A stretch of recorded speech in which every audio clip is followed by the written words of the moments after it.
Here's where it got interesting. But even through the pain, the benefits of our scheme were starting to pile up.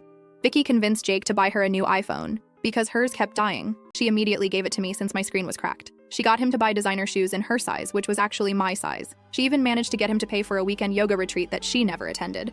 I went with Teresa instead, laughing the entire time about how Jake was funding my relaxation while believing I was at home doing his laundry.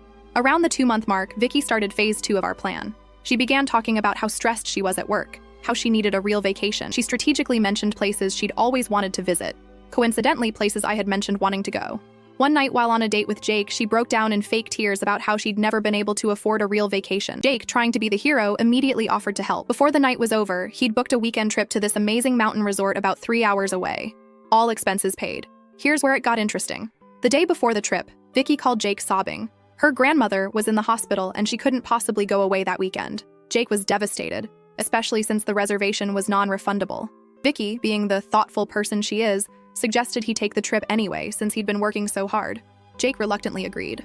The minute Jake told me he was going on a guys fishing trip that weekend, his cover story to me, I texted Vicky and Teresa. The plan was in motion. Vicky had already secretly given me the reservation details. As soon as Jake left for work the next morning, I packed my bags, picked up Teresa, and we drove to the exact resort Jake had booked for his weekend with Vicky. We checked in using the reservation Jake had paid for. The front desk didn't even blink when I gave them my ID. The reservation was under Jake's name but didn't specify guest names. We spent the entire weekend in luxury. Spa treatments, gourmet meals, hiking with a private guide, all courtesy of Jake's credit card. We even ordered room service and charged it to the room. Meanwhile, Jake was texting Vicky about how disappointed he was, but how he was making the best of it on his fishing trip with imaginary friends.